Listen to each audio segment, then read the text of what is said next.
Writer बाप होता है, बाप।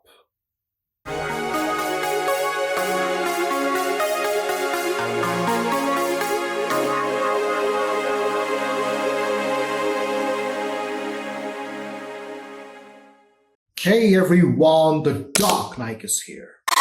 मालीगांव के एक इलाके में नासिर शेख अपने दोस्तों के साथ छोटे बजट की एक फिल्म बनाता है। फिल्म की कामयाबी के बाद नासिर के काम में तरक्की होती है और वक्त के साथ साथ मजीद फिल्में बनाते हैं, लेकिन गलत फहमियों और नाइतफाकियों की वजह से नासिर के साथी एक एक करके उससे दूर हो जाते हैं। 25 साल में एक्सेल एंटरटेनमेंट ने दोस्ती यारी पर गजब फिल्में बनाई हैं और सुपर बॉयज ऑफ मालेगांव इस खूबसूरत एहसास की नई किस्त है। बेसिकली ये सच्ची कहानी है और इस गरीब बस्ती में नासिर शेख ने अपने दोस्तों के साथ छोटे बजट की कॉमेडी फिल्में बनाई थी। कोई 18 साल पहले इस पर एक डॉक्यूमेंट्री भी बनी जिसका नाम सुपरमैन ऑफ मालेगांव है। उसी डॉक्यूमेंट्री पर यह फिल्म मबनी है। सुपर बॉयज ऑफ मालेगांव की सबसे अच्छी बात मुझे क्या लगी, पहली फिल्म की शूटिंग के आगाज में नासिर और उसके दोस्त साइकिल पे कैमरा बांध के एक सीन शॉट करते हैं। दो दोस्त साइकिल को धीरे से पीछे ले जाते हैं ताकि सीन को जूम आउट करें और तीसरा तार लेकर उनके साथ पीछे जाता है।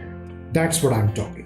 फिल्म बनाने की कोशिश और लगन जो गरीब बस्ती के लोगों ने दिखाई। पता है कि फिल्म के कामयाब होने के चांसेस कम हैं, लेकिन एक कमाल का जोश है कि किसी तरह ये फिल्म मुकम्मल हो जाए, चाहे इसके लिए हीरोइन के बच्चे को दूर ले जाकर सुलाना पड़े, या रिक्शे को मेकअप रूम बनाना पड़े, या किरदार के लिए ऐसी अदाकारा को चुनना पड़े जो घूंघट नहीं हटाएगी, या फिल्म में माचिस का इश्तेहार चलाना पड़े। शूटिंग के अलावा मोहल्ले का सपोर्ट भी दिखाया है। हर बार अपने छोटे से सिनेमा में या किसी दावत में बमुश्किल 100 लोग इकट्ठे होते हैं और एक बड़े खानदान की तरह सब मिलकर प्रोग्राम से लुत्फ अंदोज होते हैं। इसके अलावा टेक्निकलिटीज का खास ख्याल रखा गया। 1990s के छोटे शहर के लड़कों के हेयर स्टाइल और उनका ड्रेसिंग सेंस।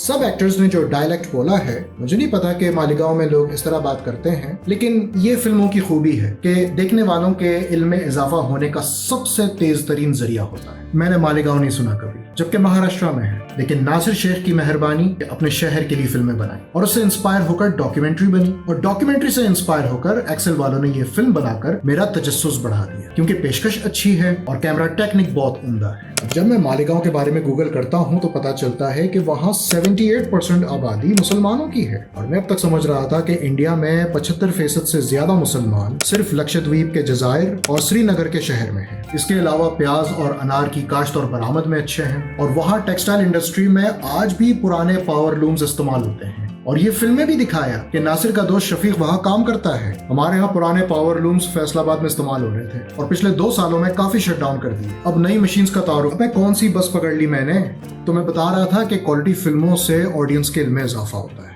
जिक्र क्वालिटी का छेड़ा है तो फिल्म के थोड़े से मनफी नकाब भी अर्ज कर दूं, क्योंकि कोई भी फिल्म परफेक्ट नहीं होती और इसीलिए आपका भाई कभी किसी फिल्म को 10 में से 10 नहीं देता। फिल्म के आगाज में पता चला कि फिल्म नासिर शेख के गिर्द घूमेगी और वो मरकजी किरदार है, लेकिन अगर आप गौर करें तो फिल्म का मौजू नासिर के गिर्द नहीं घूमता, बल्कि फिल्म की असल रूह थी इन लड़कों की यारी। इसीलिए सुपर बॉयज ऑफ मालीगांव कहा गया, सुपर बॉय नहीं। मेरा शिकवा ये है कि कहानी ने नासिर पर बहुत फोकस रखा, जिसकी वजह से दूसरे दोस्तों के कैरेक्टर डेवलपमेंट फीके पड़ गए और ये मसला पहले आधे घंटे में साफ दिख रहा था। शफीक और फारूक यकीनन सपोर्टिंग कैरेक्टर्स थे, मगर इनकी साइड स्टोरी को वक्त मिल सकता था। बॉलीवुड की अक्सर फिल्मों की तरह इस फिल्म में भी बैकग्राउंड म्यूजिक का इस्तेमाल बहुत ज्यादा है। ये इस इंडस्ट्री की सकाफत या रिवायत बन गई है। हर हाल में मौसीकी को चलाए रखना है, चाहे सुनने में अच्छी लगे ना लगे। शफीक के साथ आखिरी फिल्म देखने वाला सीन वैसे तो सॉलिड था, लेकिन मैं समझता हूँ कि उस सीन को फिक्शनल नहीं होना चाहिए।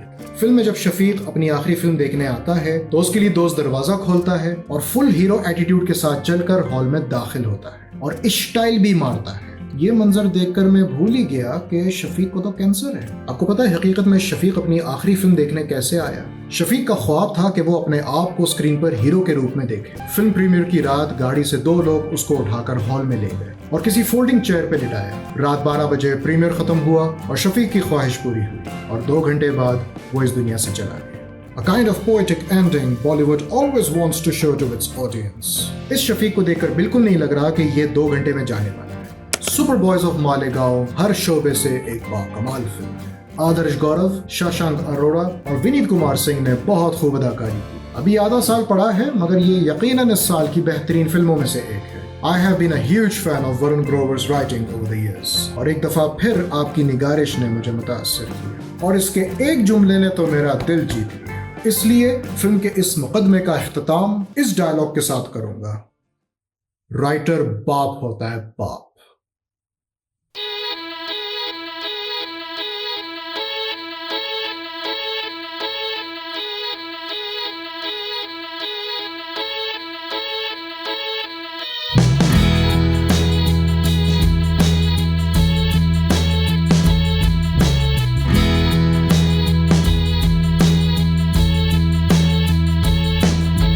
Thank you for watching my video, really appreciate it. If you like my content and really want to watch this kind of shit more, then subscribe to my channel and don't forget to click on the bell icon and drop your messages and suggestions in the comment box down there.